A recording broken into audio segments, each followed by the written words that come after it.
দর্শক দেখতে পাচ্ছেন যে পুরো গাড়ি ভেঙে ফেলা হয়েছে। একটি চ্যানেলের সংবাদ কর্মীদের ব্যবহার করা যে গাড়ি, সে গাড়ি পুরোটা গাড়ি কিন্তু ভেঙে ফেলা হয়েছে এবং নিচে দেখতে পাচ্ছেন যে গাড়ির যে কভারটি ঢেকে দেওয়া হয়, এই কভারে প্রথমে আগুন ধরানো হয়।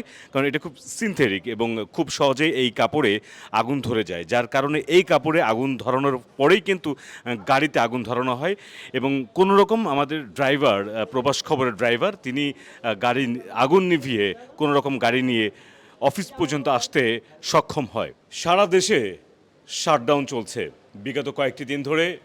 শিক্ষার্থীদের কোটা আন্দোলন, সে আন্দোলনকে কেন্দ্র করে গণমাধ্যম কর্মীরা বাইরে বের হচ্ছেন সংবাদ সংগ্রহের কাজে।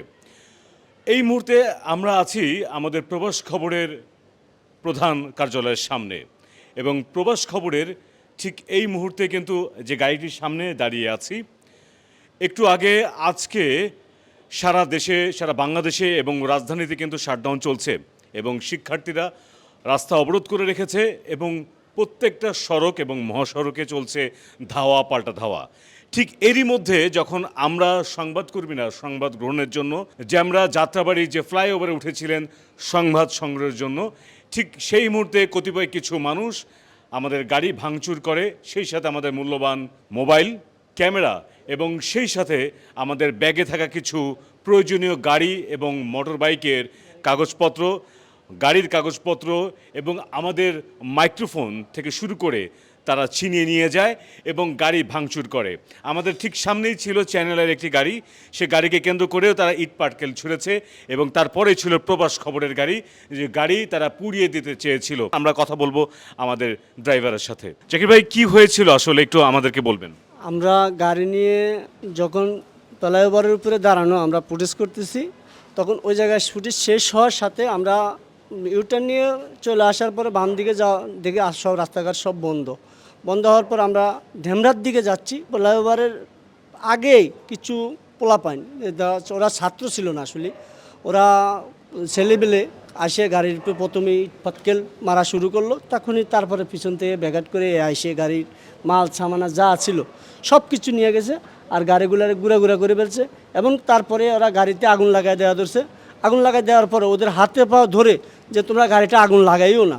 আমি ওই কাপড়গুলো বের করে ফেলছি, তার বের করে ফেলে ওগুলো তো ইয়ার জিনিস বের করে পড়ার পরে ওরা কয়েকটা পোলাপাইন এসে আমার কয়েকটা বাড়ি মারছে এবং কয়েকটা লাথি ঘুষিও মারছে। ঠিক আছে, মেরে ওরা ওই আমাদের গাড়ির কাগজপাতি যা আছে সব নিয়ে চলে গেছে। ফ্লাইওভার থেকে নামার ঢালেই আমরা চলন্ত গাড়ির মধ্যে ওরা ইট পাটকেল তারপরে পাথর এগুলা নিক্ষেপ করতেছিল চলন্ত গাড়িতে। আমরা গাড়িতে কোনো রকম বেরোয়ে ফিরছি, তারপরে ওরা আমাদের ধরে মারধর করছে এবং আমাদের যত জিনিসপত্র ছিল লুটারুর মতো সব লুট করে নিয়ে গেছে। মনে হচ্ছিল না যে ওরা আন্দোলনকারী, এটা মনে হচ্ছিল না, মনে হচ্ছিল যে ওরা সন্ত্রাস আন্দোলনকারী শিক্ষার্থী। আমি এর আগেও প্রায় 4-5 দিন আন্দোলনকারী শিক্ষার্থীদের কাছে গিয়েছি, ঢাকা বিশ্ববিদ্যালয়ে গিয়েছি, ওখানে রিপোর্ট করেছি, ওখানে স্টুডেন্টের কাছে গিয়েছি। ওদের সাথে আর ওদের সাথে অনেক পার্থক্য। মানে ওরা পুরো সন্ত্রাসের মতো বিহেভ করছে, ওরা সন্ত্রাসের মতো আচরণ করছে, আর ওরা কোনোভাবেই সাধারণ শিক্ষার্থী হতে পারে না। দর্শক, যেমনটি বলছিলেন আমাদের ড্রাইভার এবং আমাদের ক্যামেরা পার্সন, তাদের সাথে কথা বলছিলাম যে শিক্ষার্থীদের আন্দোলন এক জিনিস এবং শিক্ষার্থীদের নামধারী বা শিক্ষার্থীদের পরিচয় দিয়ে এরা কারা আসলে যাত্রাবাড়ির, তাদের কি উদ্দেশ্য ছিল আসলে, তারা কি আসলে শিক্ষার্থী নাকি তারা লুট করতে এসেছিল বা ছিনতাই করতে এসেছিল সাধারণ মানুষ এবং সাধারণ মানুষ প্রশাসনের কাছে আমাদের এই প্রশ্ন থাকবে। দর্শক, আসলে মেয়র হানিফ ফ্লাইওভারে কি হয়েছিল আমাদের রিপোর্টার আশরাফুলের কাছ থেকে আমরা এখন জানবো আসলে কি হয়েছিল সেই ফ্লাইওভারের উপরে। জি, আমরা হচ্ছে যে ওই ফ্লাইওভারের উপরে পুলিশ ছিল একদিকে, তারপরে ফ্লাইওভার নিচে একটি পক্ষ ছিল এবং শিক্ষার্থীরা ছিল ফ্লাইওভারের উপরে। তো আমরা যখন ওইখানে যাওয়ার পরে অনেকগুলো টেলিভিশনের গাড়ি ছিল থাকার পরে আমরা যখন লাইভে ছিলাম, মানে আমরা যখন নিউজে ছিলাম, তখন হচ্ছে যে আমাদের গাড়িটা একটা জায়গায় সেফলি ছিল। তো আমরা যে রাস্তা দিয়ে গিয়েছিলাম ওই রাস্তাটা পুলিশ বন্ধ করে দেওয়ার ফলে আমরা বিকল্প রাস্তা হয়ে আমরা অন্য একটা দিক দিয়ে যাচ্ছিলাম। তো আমরা যখন ফ্লাইওভারের উপরে, তখন ফ্লাইওভারের নিচ থেকে কয়েকজন মানে ব্যক্তি যাদেরকে আমরা চিনতে পারিনি, তারা কয়েকটি ইট পাটকেল মারার পরে 5 মিনিটের মধ্যে আরও চারিদিক থেকে আরও কিছু মানুষ আসার পরে ইট পাটকেল ছুটতে থাকে। আমাদের যেগুলো ডিভাইস ছিল সেগুলো নিয়ে যাই এবং তারা গাড়িতে আগুন দেওয়ার চেষ্টা করে। সৌভাগ্যবশত গাড়িতে আগুনটা তারা ধরাতে পারেনি।